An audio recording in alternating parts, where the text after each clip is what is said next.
బాపట్ల జిల్లా విశ్వ హిందూ పరిషత్ బీజేపీ కలిసి తిరుమల దేవస్థాన లడ్డు గురించి బాపట్లలో మైసెల్ఫ్ నిర్వహించి తిరుపతి దేవస్థానంలో గత వైఎస్ఆర్సీపీ ప్రభుత్వంలో జరిగిన కల్తీ లడ్డు విషయం ఎంతటి వారినైనా శిక్షించాలని మేము కోరుకుంటున్నాం.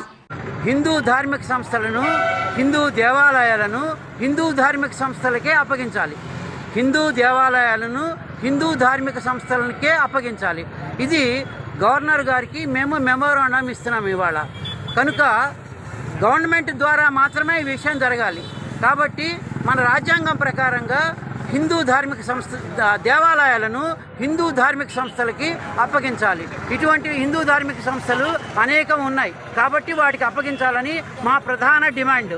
ఈ బాపట్లో ఈ రోజున విశ్వ హిందూ పరిషత్ కేంద్ర ఆదేశాల అనుసారం మేము ఈ యొక్క ర్యాలీని నిర్వహిస్తున్నాము. అలాగే తిరుమల లడ్డూలో అపవిత్రం చేసినటువంటి దోషులని సిట్టింగ్ జడ్జి చేత న్యాయ విచారణ జరిపించి దోషుల్ని కఠినంగా శిక్షించాలి. ఈ హిందూ దేవాలయాలు అనేది సెక్యులర్ కేంద్రాలు కావు. ఇవి పూర్తిగా హిందువులకి సంబంధించినటువంటి శ్రద్ధా కేంద్రాలు. అన్యమతస్తులు ఎవరు కూడా ఈ పాలక మండలిలో కానీ ఈ దేవాలయ ఉద్యోగులుగా కానీ ఎవరు ఉండరాదు.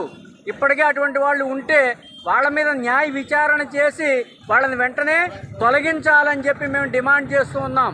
దేశవ్యాప్తంగా ఈ ఉద్యమాన్ని ముందుకు తీసుకువెడతాం. అలాగే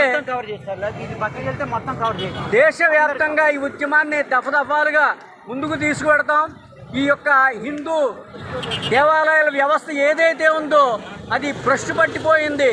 పూర్తిగా ఈ యొక్క ప్రభుత్వాలు వాళ్ళ యొక్క అధీనంలోకి తీసుకుని ఈ దేవాలయాలకు సంబంధించినటువంటి ఆస్తులని వాళ్ళు దోచుకు తింటూ ఉన్నారు. అంచేత అటువంటి ప్రభుత్వాలను వెంటనే వాళ్ళ కబంధ హస్తాల నుంచి ఈ యొక్క ఎండోమెంట్ డిపార్ట్మెంట్ని తీసివేసి పూర్తిగా దేవాలయ నిర్వహణ బాధ్యతని హిందూ సమాజానికి అప్పచెప్పాల్సిందిగా విశ్వ హిందూ పరిషత్ డిమాండ్ చేస్తోంది.